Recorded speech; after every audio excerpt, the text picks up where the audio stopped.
हरे कृष्णा। आप सभी का दिन शुभ और मंगलमय हो।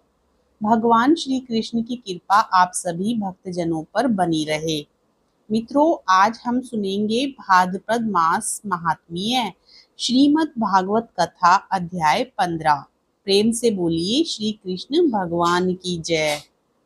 सूत जी कहते हैं, आगे की कथा में पांडव श्री कृष्ण के साथ जलांजलि के इच्छुक मरे हुए स्वजनों का तर्पण करने के लिए स्त्रियों को आगे करके गंगा तट पर गए। वहां उन सब ने मृत बंधुओं को जलदान दिया और उनके गुणों का स्मरण करके बहुत विलाप किया। तदंतर भगवान के चरण कमलों की धूलि से पवित्र गंगा जल में पुनः स्नान किया। वहां अपने भाइयों के साथ कुरुपति महाराज युधिष्ठिर, धृतराष्ट्र पुत्र, शोक से व्याकुल गांधारी, कुंती और द्रौपदी सब बैठकर मरे हुए स्वजनों के लिए शोक करने लगे। भगवान श्री कृष्ण ने धौम्यादि मुनियों के साथ उनको सांत्वना दी और समझाया कि संसार के सभी प्राणी काल के अधीन हैं। मौत से किसी को कोई बचा नहीं सकता। इस प्रकार भगवान श्री कृष्ण ने अजात शत्रु महाराज युधिष्ठिर को उनका वह राज्य जो धूर्तों ने छल से छीन लिया था वापस दिलाया तथा द्रौपदी के केशों का स्पर्श करने से जिनकी आयु क्षीण हो गई थी उन दुष्ट राजाओं का वध कराया। साथ ही युधिष्ठिर के द्वारा उत्तम सामग्रियों से तथा पुरोहितों से 3 अश्वमेध यज्ञ कराए। इस प्रकार युधिष्ठिर के पवित्र यश को 100 यज्ञ करने वाले इंद्र के यश की तरह सब ओर फैला दिया। इसके बाद भगवान श्री कृष्ण ने वहां से जाने का विचार किया।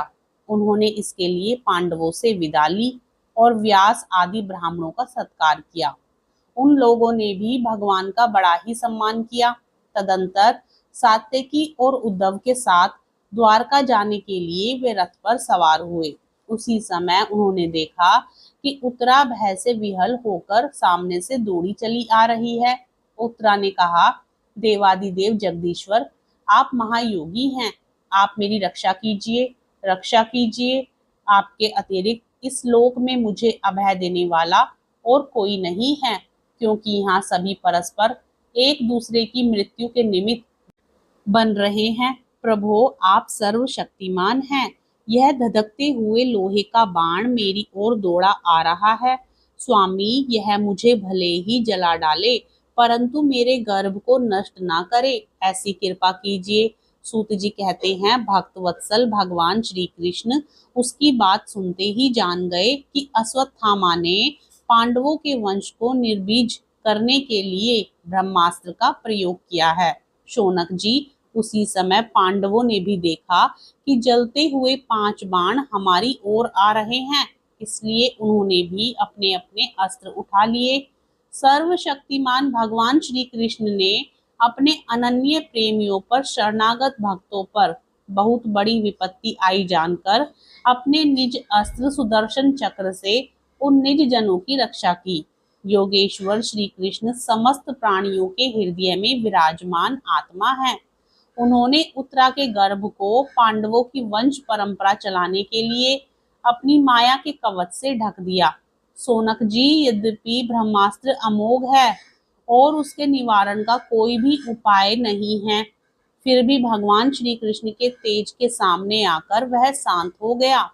यह कोई आश्चर्य की बात नहीं समझनी चाहिए, क्योंकि भगवान तो सर्वाश्चर्य में वे ही हैं।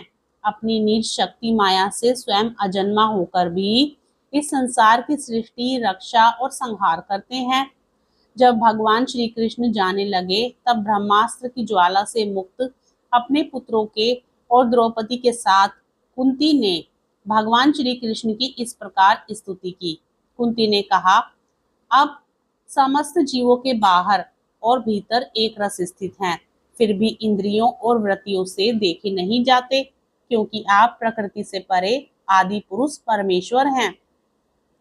मैं आपको नमस्कार करती हूँ। इंद्रियों से जो कुछ जाना जाता है उसकी तह में आप विद्यमान रहते हैं और अपनी ही माया के पर्दे से अपने को ढके रहते हैं। मैं अबोध नारी आप अविनाशी पुरुषोत्तम को भला कैसे जान सकती हूँ। जैसे मूढ़ लोग दूसरा भेष धारण किए हुए नट को प्रत्यक्ष देखकर भी नहीं पहचान सकते, वैसे ही आप दिखते हुए भी दिखाई नहीं देते। आप शुद्ध हृदय वाले विचारशील जीवन मुक्त परमहंसों के हृदय में अपनी प्रेममयी भक्ति का सृजन करने के लिए अवतीर्ण हुए हैं। फिर हम अल्पबुद्धि स्त्रियां आपको कैसे पहचान सकती हैं। आप श्री कृष्ण वासुदेव देवकी नंदन नंद गोप के लाडले लाल गोविंद को हमारा बारंबार प्रणाम है, जिनकी नाभि से ब्रह्मा का जन्म स्थान कमल प्रकट हुआ है, जो सुंदर कमलों की माला धारण करते हैं, जिनके नेत्र कमल के समान विशाल और कोमल हैं, जिनके चरण कमलों में कमल का चिन्ह है। श्री कृष्ण, ऐसे आपको मेरा बार बार नमस्कार है। ऋषिकेश, जैसे आपने दुष्ट कंस के द्वारा कैद की हुई और चीरकाल से शोकग्रस्त देवकी की रक्षा की थी, वैसे ही पुत्रों के साथ मेरी भी आपने बार बार विपत्तियों से रक्षा की है। आप ही हमारे स्वामी हैं, आप सर्वशक्तिमान हैं। श्री कृष्ण, कहाँ तक गिनाऊं, विष से, लाक्षागृह की भयानक आग से, हिडिंब आदि राक्षसों की दृष्टि से, दुष्टों की धूर्त सभा से, वनवास की विपत्तियों से और अनेक बार के युद्धों में अनेक महारथियों के शस्त्रों से भी, और अभी अभी इस अश्वत्थामा के ब्रह्मास्त्र से भी आपने ही हमारी रक्षा की है।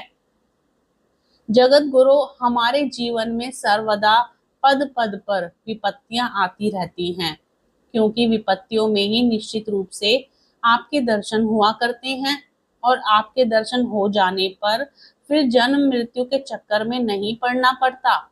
ऊंच कुल में जन्म, ऐश्वर्य, विद्या और संपत्ति के कारण जिसका घमंड बढ़ रहा है, वह मनुष्य तो आपका नाम भी नहीं ले सकता, क्योंकि आप तो उन लोगों को दर्शन देते हैं जो अंकिचन, आप निर्धनों के परम धन हैं। माया का प्रपंच आपका स्पर्श भी नहीं कर सकता। आप अपने आप में वही विहार करने वाले परम शांत स्वरूप हैं। आप ही केवल्य मोक्ष के अधिपति, आपको मैं बार बार नमस्कार करती हूँ। मैं आपको अनादि अनंत सर्वव्यापक सबके नियंता काल रूप परमेश्वर समझती हूँ। संसार के समस्त पदार्थ और प्राणी आपस में टकराकर विषमता के कारण परस्पर विरुद्ध हो रहे हैं, परंतु आप सब में समान रूप से विचर रहे हैं। भगवान, आप जब मनुष्यों की सी लीला करते हैं, तब आप क्या करना चाहते हैं यह कोई नहीं जानता। आप कभी कोई न प्रिय और ना अप्रिय, आपके संबंध में लोगों की बुद्धि ही विषम हुआ करती है। आप विश्व के आत्मा हैं, विश्व रूप हैं, ना आप जन्म लेते हैं और ना कर्म ही करते हैं, फिर भी पशु पक्षी मनुष्य ऋषि जलचर आदि में आप जन्म लेते हैं और उन योनियों के अनुरूप दिव्य कर्म भी करते हैं। यह आपकी लीला ही तो है। जब बचपन में आपने दूध की मटकी फोड़कर यशोदा मैया को खिजा दिया था और उन्होंने आपको बांधने के लिए हाथ में रस्सी ली थी, तब आपकी आंखों में आंसू छलक आए थे, काजल कपोलों पर बह चला था, नेत्र चंचल हो रहे थे और भय की भावना से आपने अपने मुख को नीचे की ओर झुका लिया था। आपकी उस दशा का लीला छवि का ध्यान करके मैं मोहित हो जाती हूँ। भला जिससे भय भी भय मानता है, उसकी यह दशा आपने अजन्मा होकर भी जन्म क्यों लिया है?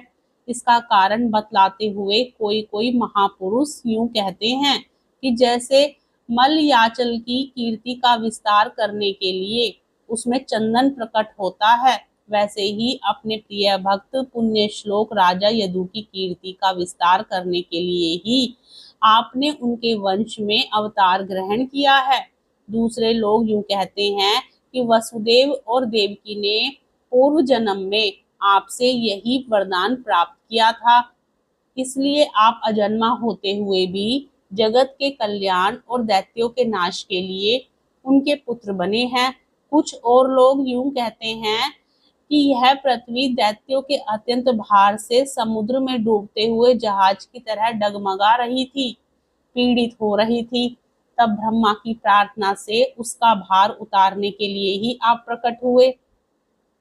कोई महापुरुष यूं कहते हैं कि जो लोग इस संसार में अज्ञान, कामना और कर्मों के बंधन में जकड़े हुए पीड़ित हो रहे हैं, उन लोगों के लिए श्रवण और स्मरण करने योग्य लीला करने के विचार से ही आपने अवतार ग्रहण किया है।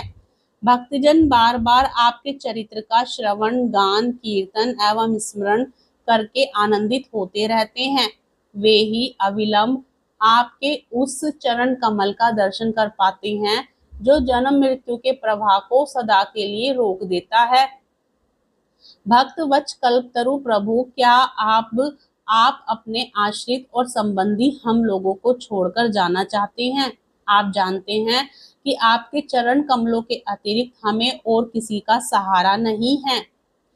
आप जानते हैं कि पृथ्वी के राजाओं के तो हम यूं ही विरोधी हो गए हैं। जैसे जीव के बिना इंद्रियां शक्तिहीन हो जाती हैं, वैसे ही आपके दर्शन के बिना यदुवंशियों के और हमारे पुत्र पांडवों के नाम तथा रूप का अस्तित्व ही क्या रह जाता है। गदाधर, आपके विलक्षण चरण चिन्हों से चिन्हित यह कुरांजल देश की भूमि आज जैसी शोभायमान हो रही है, वैसी आपके चले जाने के बाद नहीं रहेगी। आपकी दृष्टि के प्रभाव से ही यह देश पकी हुई फसल तथा लता वृक्षों से समृद्ध हो रहा है। ये वन, पर्वत, नदी और समुद्र भी आपकी दृष्टि से ही वृद्धि को प्राप्त हो रहे हैं। आप विश्व के स्वामी हैं, विश्व की आत्मा है और विश्व रूप हैं। यदुवंशियों और पांडवों में मेरी बड़ी ममता हो गई है। आप कृपा करके स्वजनों के साथ जोड़े हुए इस स्नेह की दृढ़ फांसी को काट दीजिए। श्री कृष्ण जैसे गंगा की अखंड धारा समुद्र में गिरती रहती है, वैसे ही मेरी बुद्धि किसी दूसरी ओर न जाकर आपसे ही निरंतर प्रेम करती रहती है। श्री कृष्ण अर्जुन के प्यारे सखा यदुवंश शिरोमणे, आप पृथ्वी के भार रूप राजवेशधारी दैत्यों को जलाने के लिए अग्नि स्वरूप हैं। आपकी शक्ति अनंत है। गोविंद, आपका यह अवतार गो ब्राह्मण देवताओं का दुख मिटाने के लिए ही है। योगेश्वर, चराचर के गुरु भगवान, मैं आपको नमस्कार करती हूँ। सूत जी कहते हैं, इस प्रकार कुंती ने बड़े मधुर शब्दों में भगवान की अधिकांश लीलाओं का वर्णन किया। यह सब सुनकर भगवान श्री कृष्ण अपनी माया से उसे मोहित करते हुए मंद मंद मुस्कुराने लगे। उन्होंने कुंती से कह दिया, अच्छा ठीक है। और रथ के स्थान से वे हस्तिनापुर लौट आए। वहां कुंती और सुभद्रा आदि देवियों से विदा लेकर जब वे जाने लगे, तब राजा युधिष्ठिर ने बड़े प्रेम से उन्हें रोक लिया। राजा युधिष्ठिर को अपने भाई बंधुओं के मारे जाने का बड़ा ही दुख था। भगवान की लीला का मर्म जानने वाले व्यास आदि महर्षियों ने और स्वयं अद्भुत चरित्र करने वाले भगवान श्री कृष्ण ने भी अनेकों इतिहास कहकर उन्हें समझाने की बहुत चेष्टा की, परंतु उन्हें सांत्वना ना मिली, उनका शोक ना मिटा। शौनक आदि ऋषियों धर्मपुत्र राजा युधिष्ठिर को अपने स्वजनों के वध से बड़ी चिंता हुई। वे अविवेक युक्त चित्त से स्नेह और मोह के वश में होकर कहने लगे, भला मुझे दुरात्मा के हृदय में बदमूल हुए इस अज्ञान को तो देखो। मैंने सियार कुत्तों के आहार इस अनात्मा शरीर के लिए अनेक अक्षयणी सेना का नाश कर डाला। मैंने बालक, ब्राह्मण, संबंधी, मित्र, चाचा, ताऊ, भाई, बंधु और गुरुजनों से द्रोह किया है। करोड़ों वर्षों में भी नरक से मेरा छुटकारा नहीं हो सकता। यद्यपि शास्त्र का वचन है कि राजा यदि प्रजा का पालन करने के लिए धर्म युद्ध में शत्रुओं को मारे तो उसे पाप नहीं लगता, फिर भी इससे मुझे संतोष नहीं होता।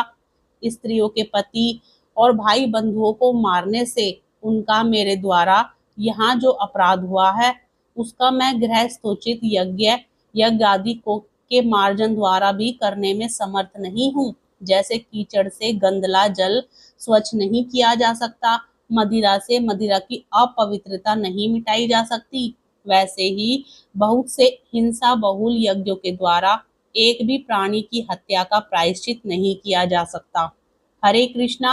आज की कथा में बस इतना ही। आगे की कथा का रसपान हम अगले अध्याय में करेंगे।